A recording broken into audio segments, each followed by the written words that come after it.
이러다가 진짜 일본이 선진국에서 퇴출되는 것은 아닌지 큰 걱정이 듭니다. 현재 일본에서는 연일 거듭되고 있는 경제 위기에 더해 자국의 외교 위상마저도 한없이 추락을 거듭하고 있다는 주요 외신들의 보도가 마치 본물처럼 터져나오면서 일본 국민과 일본 정부를 당혹해하고 있는 상황입니다. 특히 최근에도 세계 각국 정부가 일본과의 협력을 외면한 채 오히려 일본 정부가 터무니없는 경제 보복을 일삼고 있는 한국을 상대로 다각적인 협력을 추진하는 것도 모자라 오늘날 증대되고 있는 에너지 위기를 극복하기 위해 가히 전 세계의 모든 국가가 한국의 조선 산업에 크게 의지하고 있는 상황이 연출되고 있다는 세계 주요 매체들의 특집 보도가 하루가 멀다 하고 쏟아져 나오면서 일본 정부를 더더욱 경악해 하고 있는 상황입니다. 실제로 이를 반영하듯이 지난 6월 27일 인도의 유력 매체인 스와라자는 우크라이나 사태로 인해 세계 각국에서 상상을 초월할 정도로 에너지 위기가 전방위적으로 불어닥친 가운데 유럽과 카타르 정부가 한국의 LNG 운반선을 통해 이를 효과적으로 극복하고 있다며 인도 정부가 이를 적극적으로 따라 배울 필요가 있다고 보도했습니다. 먼저 인도 매체인 스와라자는 단도직입적으로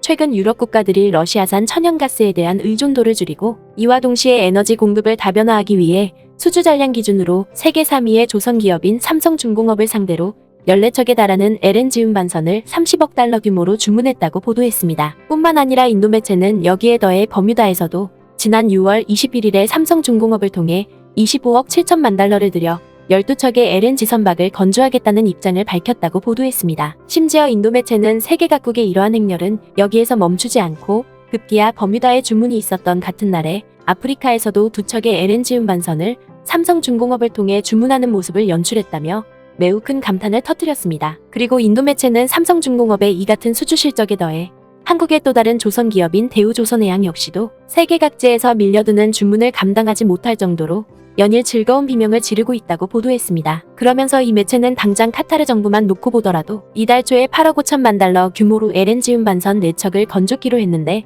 이를 대우조선해양이 수주했다고 보도했습니다. 또한 대우조선해양은 카타르로부터의 수주에 더해 세계 각국으로부터 올해에만 LNG 운반선 16척을 비롯해 컨테이너선 6척과 해양 플랜트 1척을 수주하는 기염을 토하면서 명실공히 세계 최고의 조선 기업임을 증명했다는 것입니다. 무엇보다 인도 매체는 세계 각국이 한국의 조선 기업을 통한 LNG 운반선 건조에 이처럼 국가적인 사활을 걸고 나선 배경에는 지난 2월에 발생한 우크라이나 사태를 계기로 오늘날 더욱더 격렬해지고 있는 신냉전 질서에서 자국의 에너지 공급망을 효과적으로 갖추기 위해서는 세계 최고의 기술력을 갖춘 한국의 LNG 운반선을 반드시 확보할 수밖에 없기 때문이라고 보도했습니다. 그도 그럴 것이 인도 매체는 당장 신냉전 질서로 인해 전대미문의 에너지 위기가 불어닥친 유럽의 상황만 놓고 보더라도 그동안 전체 천연가스 수입량의 30%를 러시아에 연결된 노드스트림1 파이프라인을 통해 공급받았지만 최근 이에 대한 의존도를 줄이고 이와 동시에 중동과 동남아시아로부터 천연가스 수입을 늘리겠다는 계획을 발표함에 따라 세계의 주요 해운선사들 역시도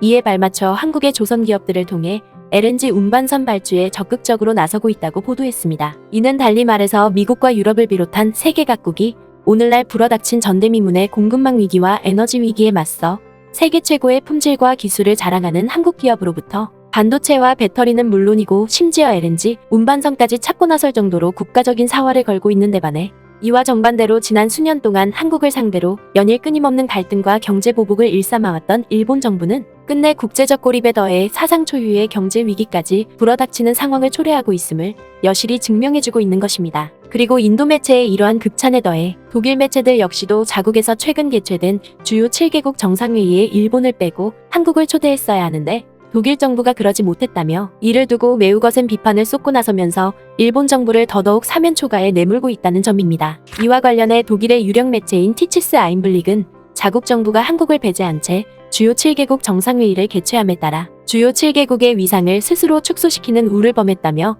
이를 두고 매서운 비판을 가하고 나섰습니다. 먼저 독일 매체인 티치스 아인블릭은 최근 주요 7개국 정상회의가 바이에른주에 위치한 슐로스 엘마우에서 개최됐지만 예전만큼 막강한 위용을 과시하지 못했다고 비판했습니다. 실제로 이 매체는 올해 독일에서 개최된 주요 7개국 정상회의에서 우크라이나 사태와 기후위기를 비롯해 빈곤 퇴치와 공급망 부족을 주요 의제로 다뤘음에도 불구하고 이를 해결할 수 있는 뚜렷한 해법은 제대로 제시하지 못했다고 지적했습니다. 바로 현재 구성된 주요 7개국이 과연 세계 최대의 경제 규모를 자랑하고 있는지를 놓고 전 세계가 큰 의구심을 품고 있는 마당에 앞서 나열한 사상 초유의 글로벌 위기를 주요 7개국이 해결하기란 사실상 불가능에 가깝다는 것입니다. 그러면서 독일 매체인 티치스 아인블릭은 1975년 당시에 주요 7개국이 처음 구성되었을 때만 하더라도 세계 GDP의 60%를 주요 7개국이 차지했던 만큼 국제적으로 상당한 위치를 과시했었지만 오늘날에 이르러서는 45%에 불과할 정도로 그 입지가 크게 줄어들었다고 보도했습니다. 이는 1990년대에 불어닥친 공산주의의 몰락과 동시에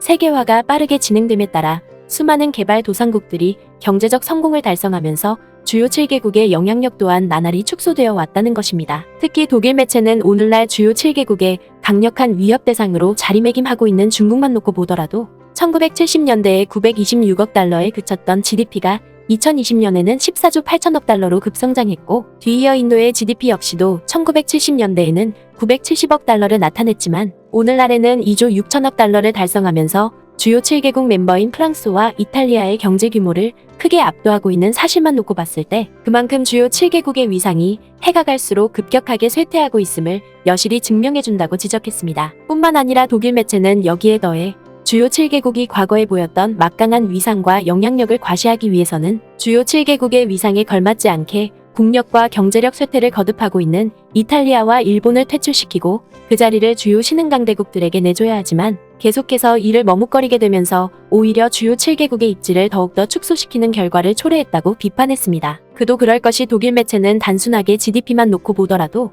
캐나다와 이탈리아의 전체 GDP가 각각 1조 6천억 달러와 1조 8천억 달러를 나타냄으로써 주요 7개국 멤버로 자리 잡고 있지만 공교롭게도 두 나라와 비슷한 경제 규모를 보이고 있는 한국은 주요 7개국에 포함되지 않고 있는 사실을 비춰봤을 때 그만큼 주요 7개국의 구성 요건이 상당히 모순적이라는 사실을 적나라하게 증명해준다고 지적했습니다. 뿐만 아니라 이 매체는 구매력을 기준으로 한 국민소득을 놓고 보더라도 한국과 호주를 비롯한 6개국이 일본과 이탈리아의 국민소득을 훨씬 추월하고 남는데도 불구하고 이들을 아직까지 주요 7개국에 포함시키지 않는 우를 범하고 있다고 보도했습니다. 이는 아무리 정치적 상황을 감안해 한국을 주요 7개국 정상회의에 초대하지 않았다 하더라도 지난 2020년과 2021년에 미국과 영국 정부가 잇따라 주요 7개국 정상회의에 한국 대통령을 초대했을 정도로 오늘날 한국의 경제적 위상이 일본과 이탈리아를 제치고 강대국 위치에 올라선 만큼 독일 정부도 이에 준하는 예우를 펼쳐야 했다는 것입니다. 또한 독일 매체는 주요 7개국의 위상 정립에 있어서 더 큰 혼란을 부추기는 존재가 있다고 지적했습니다.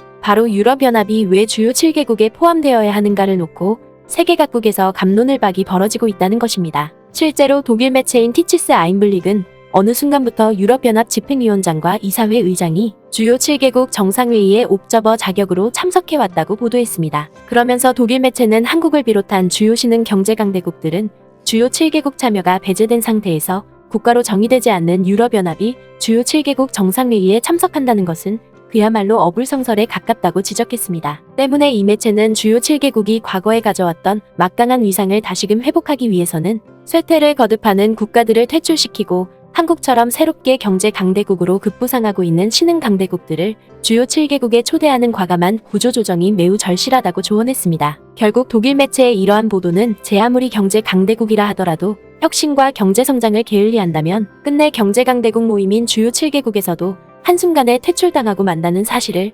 적나라하게 대변해주고 있는 것입니다. 아무쪼록 현재에도 다방면에서 가진 위기가 심심찮게 벌어지고 있는 만큼 세계의 극찬과 찬사에 안주하지 말고 우리가 다져왔던 지혜와 역량을 잘 발휘해 이를 슬기롭게 헤쳐나가길 바랍니다.